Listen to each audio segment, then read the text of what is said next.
Welcome to study Tamil. So இந்த வீடியோவில் நம்ம என்ன பார்க்க போகிறோம்னா யூனியன் பட்ஜெட் 2020. ஸோ நேற்று தான் வந்து பார்லிமெண்ட் வந்து பட்ஜெட் வந்து தாக்கல் பண்ணியிருக்காங்க. ஸோ அதில் வந்து எக்ஸாம் பாயிண்ட் ஆஃப் வியூவில் நமக்கு அது என்னென்னலாம் படிக்கணும் அப்படின்றத இந்த வீடியோ ஃபுல்லாக வந்து பார்க்க போகிறோம். ஒரு கொஸ்டின் அண்ட் ஆன்சர் ஃபார்மெட்டில் பார்த்து எக்ஸ்ப்ளனேஷனும் சேர்த்து பார்க்க போகிறோம். ஸோ இந்த வீடியோக்கான பிடிஎஃப் வந்து நம்ம Telegram group study IQ Tamil அப்படின்னு சர்ச் பண்ணிங்கன்னா நம்ம டெலிகிராம் குரூப் வந்துடும். ஸோ அதில் போட்டுடுறேன். ஸோ வந்து டவுன்லோட் பண்ணி வச்சுக்கோங்க. கடைசியில் எக்ஸாம் போகிறப்ப ரிவைஸ் பண்ணுறதுக்கு ஈஸியாக இருக்கும். ஸோ ஃபர்ஸ்ட் கொஸ்டின் ஒரு சிம்பிளான கொஸ்டின்லேருந்து பார்த்துடலாம். So which of the following presented his or her speech on union budget for the fiscal year 2020. So அந்த பட்ஜெட்டை வந்து ஸ்பீச் டெலிவர் பண்ணது யார் அப்படின்னா வந்து ஸோ எப்பயுமே ஃபினான்ஸ் மினிஸ்டர் தான் பண்ணுவாங்க. நிர்மலா சீதாராமன், ஃபினான்ஸ் மினிஸ்டர் நிர்மலா சீதாராமன் தான் பண்ணியிருக்காங்க. ஸோ இவங்க தான் வந்து இந்தியாவிலே first woman finance minister, full time finance minister. So Indira Gandhi வந்து இருந்தாங்க. ஸோ அவங்க ஃபுல் டைம் கிடையாது, ஒரு பார்ட் டைமாக தான் இருந்தாங்க. ஸோ இவங்க தான் வந்து first woman full time finance minister of India. So இவங்களோட கான்ஸ்டிடுவன்சி வந்து கர்நாடகா. ஸோ இவங்க லோக்சபா எலெக்ஷனில் எதுவும் நிற்கல. ஸோ ராஜ்யசபா எம்பி தான், கர்நாடகாவை சேர்ந்த Rajya Sabha MP. So according to the union budget 2020-21, what is increase in deposit insurance our under DICGC? So இந்த டிஐசிஜிசினா என்ன அப்படின்னு சொல்லி ஃபஸ்ட்டு பார்த்துடலாம். So deposit insurance credit guarantee corporation அப்படின்னா டிஐசிஜிசி. ஸோ அதில் ஹெட் குவார்ட்டர்ஸ் வந்து மும்பையில் இருக்குது. ஸோ இவங்களோட வேலை என்ன அப்படின்னா வந்து ஸோ நம்ம பேங்க்கில் வந்து அமௌண்ட்லாம் வந்து டெபாசிட் பண்ணுறோம் இல்லையா. ஸோ அப்போ அந்த பேங்க் வந்து உங்கள் பேரில் வந்து ஒரு இன்சூரன்ஸ் வந்து இங்கே வந்து போட்டு வச்சுருவாங்க. சப்போஸ் வந்து அந்த பேங்க் வந்து திவால் ஆயிடுச்சு அப்படின்னா வந்து உங்களுக்கு வந்து ஒரு குறிப்பிட்ட அமௌண்ட் வந்து இந்த டிஐசிஜிசிலேருந்து வந்து கொடுத்துருவாங்க. ஸோ நீங்கள் எவ்வளோ போட்டு வச்சிருந்தாலும் அந்த பேங்க்கில் 10 கோடி போட்டு வச்சிருந்தாலும் 20 கோடி போட்டு வச்சிருந்தாலும் இந்த அமௌண்ட் தான் வரும். ஸோ அது ப்ரீவியஸாக வந்து 1 lakh இருந்துச்சு. ஸோ இப்போ அதை வந்து இன்க்ரீஸ் பண்ணியிருக்காங்க இந்த பட்ஜெட்டில். எவ்வளோவா இன்க்ரீஸ் பண்ணியிருக்காங்க அப்படின்னா வந்து 5 lakhs வந்து இன்க்ரீஸ் பண்ணியிருக்காங்க. So according to the budget, how many archaeological sites are to be converted into iconic sites? So எத்தனை archaeological sites வந்து ஐகானிக் சைட்ஸாக வந்து கன்வெர்ட் பண்ணதா பட்ஜெட்டில் வந்து அனௌன்ஸ் பண்ணியிருக்காங்க அப்படின்னா வந்து 5. ஸோ வந்து இந்த அஞ்சு சைட்ஸை வந்து ஐகானிக் சைட்ஸாக வந்து ப்ரொமோட் பண்ணல என்ன யூஸ் அப்படின்னா வந்து ஸோ இதுக்கு டூரிசம் வந்து இதுக்கு வந்து வெளிநாட்டிலேருந்து நிறையா பேர் வருவாங்க. ஸோ நம்ம நாட்டோட வருமானத்தை வந்து அது மூலமாக பெருக்கலாம். ஸோ அதனால தான் வந்து ஒரு புது 5 ஆர்கியாலஜிக்கல் சைட்ஸை வந்து ஸோ டெவலப்லாம் பண்ணி ஐகானிக் சைட் வந்து மாற்ற போகிறாங்க. ஸோ அது என்னென்ன சைட்ஸ் அப்படின்றது வந்து கீழே பார்த்துக்கோங்க. ஒரு ஸ்க்ரீன்ஷாட் எடுத்து வச்சுக்கோங்க, ரொம்ப யூஸ்ஃபுல்லாக இருக்கும். ஹஸ்தினாபூர் யூபி, அப்புறம் வந்து தோலவீரா குஜராத், சிவ்சகர் அசாம், ஆதிச்சநல்லூர் நம்ம தமிழ்நாட்டிலேருந்து ஒரு சைட் செலக்ட் பண்ணியிருக்காங்க ஆதிச்சநல்லூர், அப்புறம் ராக்கி காதி அப்படின்னு ஹரியானா ஒரு இடத்தையும் வந்து செலக்ட் பண்ணியிருக்காங்க. How much fund has been allocated for the development of newly formed Ladakh? So Ladakh so union territory வந்து புதுசாக வந்து ஃபார்ம் பண்ணிட்டாங்க. ஸோ அதை டெவலப்லாம் நிறையா பண்ணணும் இல்லையா. ஸோ அது வந்து எவ்வளோ ஃபண்டு அதுக்காக வந்து அலர்ட் பண்ணியிருக்காங்க அப்படின்னா வந்து 5958 5958 கோடி. ஸோ அந்த நம்பர்ஸ்லாம் ரொம்பவே முக்கியம். ஏன்னா இதில் தான் நமக்கு கன்ஃபியூஷன் வரும். ஸோ கொஸ்டின் வந்து ஸோ இந்த ஃபீல்டுக்காக எவ்வளோ வந்து அலோகேட் பண்ணாங்க, ரயில்வேஸ்க்காக எவ்வளோ அலோகேட் பண்ணாங்க அப்படின்னு தான் வந்து கொஸ்டின் வந்து கண்டிப்பாக ஒரு கொஸ்டின் பட்ஜெட்லேருந்து வரும். ஸோ அந்த நம்பர்ஸ்லாம் வந்து நல்லா மனப்பாடம் பண்ணிக்கோங்க. ஸோ இதோட சேர்த்து ஜம்மு அண்ட் காஷ்மீரையும் வந்து யூனியன் டெரிட்டரியாக மாற்றாங்க இல்லையா. ஸோ அதுக்கும் குறிப்பிட்ட அமௌண்ட் கொடுக்கணும்ல டெவலப்மெண்ட்டுக்கு. ஸோ அதுக்கு எவ்வளோ கொடுத்துருக்காங்க அப்படின்னா வந்து ஆப்ஷன் 4 30,757 crore. லடாக் வந்து 5958 கோடி, ஜம்மு அண்ட் காஷ்மீருக்கு வந்து 30,757 கோடி. இந்த நம்பர்ஸ் வந்து ரொம்பவே முக்கியம். ஒரு ஸ்க்ரீன்ஷாட் கூட எடுத்து வச்சுக்கோங்க. நீங்கள் வந்து ஸ்க்ரீன்ஷாட் எடுத்து வச்சுக்கலாம். ஸோ நோட்ஸ் வந்து எழுதி வைக்கிறதுக்கு ஸ்க்ரீன்ஷாட் எடுத்து வச்சுட்டு ஸோ உங்கள் கேலரியில் போய் ஒரு தனியாக பட்ஜெட் அப்படின்னு ஒரு ஃபோல்டர் போட்டு இதெல்லாம் வந்து போட்டு வச்சுக்கிட்டீங்க அப்படின்னா வந்து எக்ஸாம் போகிறப்ப சும்மா ஒரு கிளான்ஸ் பார்த்துட்டு போகிறதுக்கு ரொம்ப ஈஸியாக இருக்கும். So what is the fiscal deficit target for the year 2020-21? So fiscal deficit target எவ்வளோ வந்து ஃபிக்ஸ் பண்ணியிருக்காங்கன்னா 3.5%. இந்த fiscal deficit அப்படின்னா என்னன்னா so revenue minus expenditure. So கவர்மெண்ட்டுக்கு வர வருமானம் அவங்க செலவு பண்ணுறது சார் ரெண்டுக்குள்ள டிஃப்ரென்ஸை தான் வந்து ஃபிஸ்கல் டெபிசிட்னு சொல்லுவாங்க. ஜிடிபியோட கம்பேர் பண்ணி அந்த பர்சன்டேஜ் வந்து எடுப்பாங்க. ஸோ அது எவ்வளோ பர்சன்டேஜ் வந்து இருக்கணும் அப்படின்னு சொல்லி டார்கெட் பண்ணியிருக்காங்கன்னா 3.5. ஸோ 1920 வந்து 3.8% இருந்துச்சு. ஸோ கொஸ்டின் இப்படி கூட வரலாம். ஸோ இப்போ வந்து 3.5 இருக்கு. ஸோ இது எவ்வளோ போன வருஷத்துலேருந்து இது எவ்வளோ வந்து கம்மி பண்ணியிருக்காங்க அப்படின்னு கூட கேட்கலாம். ஸோ 1920 வந்து 3.8%. ஸோ 2021 வந்து 3.5%. How much money is allocated for the education sector in union budget? So நான் சொன்னேன் இல்லையா, ஒவ்வொரு செக்டாருக்கு வந்து எவ்வளோ அலோகேட் பண்ணாங்கன்னு சொல்லி டீப்பாக படிச்சுக்கோங்க. எஜுகேஷன் செக்டாருக்கு வந்து எவ்வளோ அலோகேட் பண்ணியிருக்காங்க அப்படின்னா வந்து 99,300 crore. ஸோ 99,300 கோடி ரூபா வந்து அலோகேட் பண்ணியிருக்காங்க. ஸோ இதே மாதிரி ஸ்கில் டெவலப்மெண்ட்டுக்கு வந்து 3000 கோடி. ஸோ இந்த எஜுகேஷனில் இந்த லாஸ்ட் 2 digits அப்படியே கூட ஒரு 0 சேர்த்துக்கோங்க. 3000 கோடி எஜுகேஷனுக்கு வந்து 99,300 கோடி, ஸ்கில் டெவலப்மெண்ட்டுக்கு வந்து 3000 கோடி ரூபா வந்து கவர்மெண்ட்லேருந்து அலாட் பண்ணியிருக்காங்க. According to the budget, what is the agricultural credit target? So agricultural கிரெடிட்னா வந்து ஸோ ஃபார்மர்ஸ்க்கு வந்து அந்த லோன் கொடுப்பாங்க. ஸோ அக்ரிகல்ச்சர் விவசாயிகளுக்கு அந்த லோன் கொடுக்குறது. ஸோ அதான் வந்து அக்ரிகல்ச்சர் கிரெடிட்னு சொல்லுவாங்க. ஸோ அது எவ்வளோ வந்து இருக்கணும் அப்படின்னு சொல்லி டார்கெட் பண்ணியிருக்காங்கன்னா 15 lakh crore. ஸோ இது எதுக்காக அப்படின்னா வந்து ஸோ ப்ரீவியஸ் பட்ஜெட்லேயே வந்து சொல்லியிருந்தாங்க 2022 வந்து ஃபார்மர்ஸோட இன்கம் வந்து டபுள் பண்ணுவோம் அப்படின்னு சொல்லியிருந்தாங்க. ஸோ அதுக்காக எடுக்கப்பட்ட ஒரு முயற்சி தான் அது. ஸோ அக்ரிகல்ச்சர் கிரெடிட் டார்கெட் வந்து 15 lakh crore வரைக்கும் இந்த வருஷத்தில் இருக்கும் அப்படின்னு சொல்லி ஃபிக்ஸ் பண்ணியிருக்காங்க.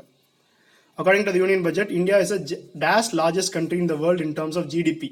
ஸோ இந்த யூனியன் பட்ஜெட் வந்து நிர்மலா சீதாராமன் ஒரு விஷயம் சொல்லியிருக்காங்க. ஸோ இந்தியா வந்து ஜிடிபி கம்பேர் பண்ணுறப்ப வேர்ல்ட்லேயே வந்து எவ்வளோ பெரிய கண்ட்ரியாக இருக்குது அப்படின்னா வந்து 5th பிளேஸில் வந்து இந்தியா இருக்காங்க. ஸோ நம்ம நாட்டில் இருக்க நிலைமை எப்படி இருக்குது, நம்மளே 5வது இடத்துல இருக்கோம்னா ஸோ பின்னாடி இருக்கவங்க நிலைமையெல்லாம் வந்து ரொம்ப பரிதாபமாக தான் இருக்கும் போல். ஸோ இதில் வந்து டாப் 5 கண்ட்ரிஸ் வந்து USA, China, Japan, Germany, India வந்து 5வது இடம். ஸோ யூகே தான் 5வது இடத்துல இருந்தாங்க. ஸோ இப்போ கொஞ்ச நாளைக்கு முன்னாடி தான் வந்து யூகேவை பீட் பண்ணி இந்தியா 5th பிளேஸ் போனாங்க. ஸோ இது வந்து $1 trillion, இந்த அமௌண்ட் வந்து $1 trillion. ஸோ யூஎஸ்ஏ வந்து ரொம்ப பெரிய இடத்துல இருக்காங்க, $20.4 trillion வந்து இருக்காங்க. ஸோ இந்த பட்ஜெட்லேயே வந்து நிர்மலா சீதாராமன் இன்னொரு விஷயம் சொல்லியிருந்தாங்க, $5 trillion எக்கானமி, அதாவது வந்து $5 trillion எக்கானமி. ஸோ இந்தியா வந்து $5 trillion வந்து ரீச் பண்ணுறதுக்கு வந்து டார்கெட் எப்போ ஃபிக்ஸ் பண்ணியிருக்காங்கன்னா 2025 வந்து இப்போ 2.9 இருக்கு இல்லையா. ஸோ அதுக்குள்ளே வந்து $5 trillion எக்கானமி ஆகிறதுக்கான வேலையெல்லாம் பார்ப்போம் அப்படின்னு சொல்லி இந்த பட்ஜெட்டில் சொல்லியிருக்காங்க. In budget 2020, how much money is allocated for nutrition related programs? So இந்த நியூட்ரிஷன் ஊட்டச்சத்துலாம் கொடுக்குறதுக்காக அந்த நியூட்ரிஷன் ரிலேட்டட் ப்ரோக்ராம்ஸ்க்காக வந்து எவ்வளோ அமௌண்ட் அலோகேட் பண்ணியிருக்காங்க அப்படின்னா வந்து 35,600 crores. According to the budget, how much amount is allocated for power and renewable energy? So renewable energy செக்டாருக்கு எவ்வளோ வந்து allot பண்ணியிருக்காங்க அப்படின்னா வந்து 22,000 crores. ஸோ 22,000 கோடி ரூபா வந்து ஸோ அந்த renewable energy செக்டாருக்கு வந்து ஒதுக்கியிருக்காங்க. So what is the income tax percentage for the range of 12.5 to 15 lakh income range? So இதுதான் வந்து பட்ஜெட்டில் வந்து எல்லாருமே வந்து ரொம்ப எதிர்பார்த்துட்டு இருக்க விஷயம் இதாக தான் இருக்கும். ஸோ அந்த இன்கம் டேக்ஸ் வந்து உங்கள் வருமானம் வந்து 12.5 15 லட்ச ரூபா வரைக்கும் இருந்துச்சுன்னா நீங்கள் எவ்வளோ டேக்ஸ் கட்டணும் அப்படின்னா வந்து ஸோ உங்கள் இன்கம்ல வந்து 25% டேக்ஸ் வந்து கட்டணும். ஸோ இது வந்து ஒரு கேட்டகரியாக பிரிச்சிருப்பாங்க. ஸோ 5 லட்ச ரூபாய் கீழே இருந்தால் நீங்கள் டேக்ஸ் கட்ட தேவையில்லை. ஸோ 5 to 7.5 லட்சம் இருந்துச்சுன்னா நீங்கள் வந்து 10% கட்டணும். ஸோ ஒவ்வொரு 2.5க்கும் அப்படியே கூட்டிகிட்டே போகும். 7.5 to 10னா நீங்கள் வந்து 15% கட்டணும். 10 to 12.5னா 20% கட்டணும். 12.5 to 15னா 25. ஸோ அபவ் 15னா வந்து 30%. ஸோ ஒவ்வொரு 2.5க்கும் 5% வந்து கூட்டிகிட்டு போகும். எப்படி ஞாபகம் வச்சுக்கிட்டிங்கன்னா ஈஸியாக ஞாபகம் வச்சுக்கலாம். To continue the higher studies in India, the students of Asian and African countries has to clear DAS exam. So இந்தியாவில் வந்து ஹையர் ஸ்டடீஸ் வந்து படிக்கணும். இந்த 2 காண்டினென்ட்ல இருக்க பசங்க வந்து இந்தியாவில் ஹையர் ஸ்டடீஸ் படிக்கணும்னா ஸோ இந்த எக்ஸாம் கிளியர் பண்ணால் தான் வந்து ஹையர் ஸ்டடீஸ் வந்து இந்தியாவில் வந்து பண்ண முடியாது. என்னன்னா INSAT அப்படின்றத அந்த எக்ஸாம். இந்த SAT அப்படின்னா என்னன்னா scholastic aptitude test. Scholastic aptitude டெஸ்ட்டை கிளியர் பண்ணால் தான் வந்து இந்தியாவில் வந்து ஹையர் ஸ்டடீஸ் படிக்க முடியும். The budget 2020 proposed to increase the turnover threshold for audit of MSMEs from 1 crore to. So அந்த டேர்ன் ஓவர் த்ரெஷ்ஹோல்ட் ஃபார் ஆடிட்னா ஒன்றும் இல்லை. ஸோ MSME புதுசாக வந்து இந்த சிறு தொழிலெலாம் ஆரம்பிக்கிறவங்க வந்து ஸோ ப்ரீவியஸாக வந்து $1 கோடி மேலே அவங்களோட லாபம் வந்து டேர்ன் ஓவர் போயிடுச்சுனாலே வந்து அவங்க ஒரு ஆடிட்டர் வச்சு ஆடிட்டிங் பண்ணி அதுக்கேற்ற டேக்ஸ்லாம் வந்து கட்டணும். ஸோ இப்போ வந்து அந்த லிமிட் வந்து இன்க்ரீஸ் பண்ணியிருக்காங்க. ஸோ $1 கோடி வந்து நீங்கள் கட்ட தேவையில்லை. ஸோ இவ்வளோ அமௌண்ட்டுக்கு மேலே இருந்தால் வந்து நீங்கள் அந்த ஆடிட் பண்ணி டேக்ஸ் கட்டினா போது இன்க்ரீஸ் பண்ணியிருக்காங்க. அது எவ்வளோ அப்படின்னா வந்து 5 crores. 1 crore-லேருந்து 5 crore. இது ரொம்பவே முக்கியமான கொஸ்டின். ஸோ அவங்க பண்ண ரிஃபார்ம்ஸ்லேயே இதான் வந்து பெருசு அப்படின்னு சொல்லி நிறையா மோடியே வந்து அந்த ஸ்பீச்சில் வந்து சொல்லியிருந்தாரு. What is the corporate tax rate for new domestic companies in manufacturing and power sector? So இந்த மேனுஃபேக்சரிங் அண்ட் பவர் செக்டர் வந்து புதுசாக வந்து கம்பெனிஸ் வந்து டொமஸ்டிக்காக வந்து ஸ்டார்ட் பண்ணால் ஸோ எவ்வளோ வந்து கார்பரேட் டேக்ஸ் வந்து இருக்கும் அப்படின்னா வந்து 15% வந்து கார்பரேட் டேக்ஸ் கட்டணும். So according to the budget, fish production target of lakh tons is to be achieved by 2022 to 23. So இந்த fiscal year 2022-23 வந்து ஃபிஷ் ப்ரொடக்ஷன் வந்து எவ்வளோ லேக் டன்ஸ் வந்து டார்கெட் ஃபிக்ஸ் பண்ணியிருக்காங்கன்னா 200 lakh tons. ஸோ இது வந்து நம்ம 200 பார்த்துட்டு போயிருப்போம். ஸோ அவங்க வந்து பார்த்தா ஆன்சரில் வந்து மில்லியன்ஸில் கொடுத்துருவாங்க. ஸோ 200 lakh tons எவ்வளோனா வந்து 20 million tons தான் வந்து 200 lakh tons. ஒரு மில்லியன் தான் வந்து 10 லட்ச ரூபா. Which of the following taxes has been completely abolished on the budget announcement? So ஒரு டேக்ஸ் வந்து கம்ப்ளீட்டாக வந்து அபாலிஷ் பண்ணியிருக்காங்க. ஸோ அது எந்த டேக்ஸ் அப்படின்னா வந்து DDT, டிவைடண்ட் டிஸ்ட்ரிபியூஷன் டேக்ஸ் அப்படின்றது தான் வந்து அந்த DDT அப்படின்றது. ஸோ இதை வந்து கம்ப்ளீட்டாக வந்து அபாலிஷ் பண்ணியிருக்காங்க. ஸோ இந்த டிவைட் அண்ட் டிஸ்ட்ரிபியூஷன் டேக்ஸ்னா ஒன்றும் இல்லை. ஸோ நீங்கள் ஒரு கம்பெனி ஆரம்பிச்சு நடத்திட்டு இருக்கீங்க, ஷேர் ஹோல்டர்ஸில் ஷேர்லாம் வாங்கி கம்பெனி நடத்துவீங்க. ஸோ லாபம் வந்தப்பறம் என்ன பண்ணுவீங்க, அந்த ஷேர்லாம் வந்து ஷேர் ஹோல்டர்ஸில் பிரித்து கொடுப்பீங்க இல்லையா. ஸோ அப்படி பிரித்து கொடுக்குறப்ப அந்த அமௌண்ட்டுக்கு வந்து ஒரு குறிப்பிட்ட டேக்ஸ் கட்டிட்டு தான் நீங்கள் வந்து பிரித்து கொடுக்க முடியும். ஸோ அதான் வந்து அந்த டிவைட் அண்ட் டிஸ்ட்ரிபியூஷன் டேக்ஸ்ன்றது. ஸோ அதை வந்து இப்போ கம்ப்ளீட்டாக அபாலிஷ் பண்ணியிருக்காங்க. ஸோ இது மூலமாக வந்து கவர்மெண்ட்டுக்கு வந்து 25,000 கோடி ரூபா வந்து லாஸ் ஆகும் அப்படின்னு சொல்லியிருக்காங்க. Which of the following taxes has been completely abolished? பார்த்துட்டோம் இல்லையா. ஸோ திருப்பி வந்துச்சு.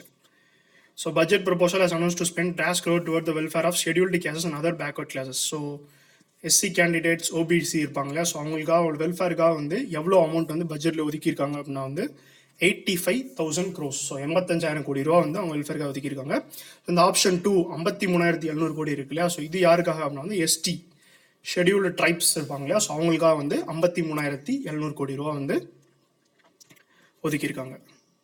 How much amount has been allocated for agriculture and rural development? So agriculture rural development, so இந்த கிராமம் அந்த மாதிரி விஷயங்கள்லாம் வந்து டெவலப் பண்ணுறதுக்காக எவ்வளோனா வந்து 2.83 lakh crore. ஸோ அந்த நம்பர்ஸ்லாம் வந்து ரொம்பவே முக்கியம். ஒவ்வொருக்கும் வந்து எவ்வளோ அலாட் பண்ணியிருக்காங்கன்றத ஸோ ஒரு நோட் போட்டு கூட நீங்கள் எழுதி வச்சு மனப்பாடம் பண்ணிக்கோங்க. ஏன்னா இதுலேருந்து தான் வந்து கண்டிப்பாக கொஸ்டின் வரும்.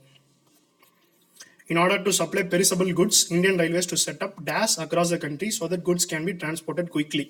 ஸோ பெரிஷபிள் குட்ஸ் அப்படின்னா ஒன்றும் இல்லை. ஸோ ஈஸியாக வந்து கெட்டு போகிறது. ஸோ இந்த காய்கறிலாம் வச்சுருந்தா ஒரு 4 நாள் வச்சுருந்தா கெட்டுப்போம். தக்காளி, சிக்கன், மட்டன் இந்த மாதிரி விஷயம்லாம் வந்து வச்சுருந்தோம்னா சீக்கிரமாக கெட்டு போயிடும் இல்லையா.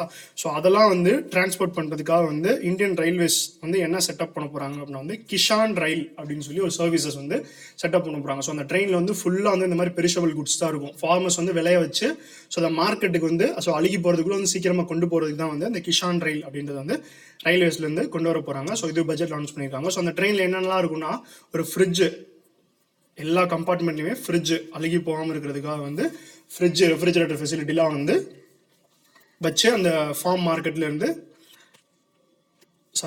ரொம்ப ரோல் ஆகுது ஃபார்மர்ஸ்லேருந்து மார்க்கெட்டுக்கு வந்து கொண்டு போகிறதுக்கு தான் வந்து இந்த Kisan rail. Ayushman Bharat scheme is to cover how many aspirational districts. So Ayushman Bharat scheme வந்து எத்தனை ஆஸ்பிரேஷனல் டிஸ்ட்ரிக்ட்ஸ். இந்த ஆயுஷ்மான் பாரத் ஸ்கீம்னா அந்த ஹெல்த், இந்த ரொம்ப கஷ்டப்படுற பீப்புள் இருப்பாங்க இல்லையா. ஸோ அவங்களுக்கு வந்து இந்த ஃப்ரீ ஆஃப் காஸ்ட்ல வந்து இந்த பெரிய பெரிய ஆப்ரேஷன்லாம் பண்ணுறது ஒரு ஹெல்த் வெல்ஃபேர் ஸ்கீம் தான் இந்த ஆயுஷ்மான் பாரத் ஸ்கீம். ஸோ அது எவ்வளோ ஆஸ்பிரேஷனல் டிஸ்ட்ரிக்ட்ஸ் வந்து போய் சேர போகுது அப்படின்னு சொல்லியிருக்காங்கன்னா 112. ஸோ 112 ஆஸ்பிரேஷனல் டிஸ்ட்ரிக்ட்ஸ் வந்து அது கவர் பண்ண போகுது அப்படின்னு சொல்லியிருக்காங்க. ஸோ ஆஸ்பிரேஷனல் டிஸ்ட்ரிக்ட்ஸ் அப்படின்னா என்னன்னா ஸோ இந்தியாவிலே வந்து ரொம்ப மோசமான டிஸ்ட்ரிக்ஸ், ஸோ எந்த ஒரு டெவலப்மெண்ட்டும் இல்லாமல் கவர்மெண்ட் கொடுத்த எந்த ஒரு ஸ்கீம் அவங்க போய் சேராமல் இருக்கு இல்லையா. ஸோ அப்படிப்பட்ட டிஸ்ட்ரிக்ஸாக வந்து ஆஸ்பிரேஷனல் டிஸ்ட்ரிக்ஸ் அப்படின்னு சொல்லுவாங்க. ஸோ ரீசெண்டாக வந்து நித்தி ஆயோக் வந்து ஒரு ரிப்போர்ட் ரிலீஸ் பண்ணாங்க. ஸோ அதில் வந்து ஆஸ்பிரேஷனல் டிஸ்ட்ரிக்ஸ்ல வந்து ஒரு டிஸ்ட்ரிக்ட் வந்து ஃபர்ஸ்ட் பிளேஸ்ல வந்து வந்துருந்துச்சு. ஸோ அது எந்த டிஸ்ட்ரிக்ட், ஒரு மினிஸ்டரோட கான்ஸ்டியூன்சின்னு கூட நம்ம வீடியோலேயே பார்த்துருந்தோம். ஸோ அது எந்த டிஸ்ட்ரிக்ட் அப்படின்றத கீழே கமெண்ட் பண்ணுங்க. ஸோ அவ்வளோதான். ஸோ இன்னொரு விஷயம் இந்த பட்ஜெட்டில் முக்கியமானது என்னன்னா வந்து காமன் என்ட்ரன்ஸ் டெஸ்ட் சிஇடி வந்து கொண்டு வர போகிறாங்க.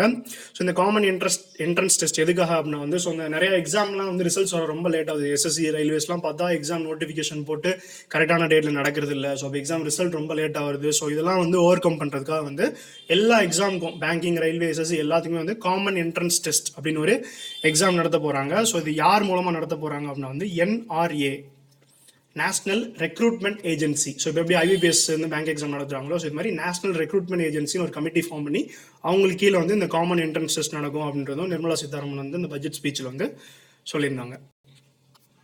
ஸோ இந்த வீடியோ வந்து உங்களுக்கு ரொம்பவே யூஸ்ஃபுல்லாக இருக்கும் அப்படின்னு நினைக்கிறேன். ஸோ வீடியோ பாருங்கள், நீங்கள் மட்டும் பார்க்கறது உங்கள் ஃப்ரெண்ட்ஸ் எல்லாத்துக்குமே வந்து ஷேர் பண்ணி அவங்களையும் பார்க்க சொல்லுங்கள். மறக்காமல் நம்ம சேனலுக்கு வந்து சப்ஸ்கிரைப் பண்ணி அந்த பெல் பட்டன் வந்து ப்ரெஸ் பண்ணி வச்சுக்கோங்க.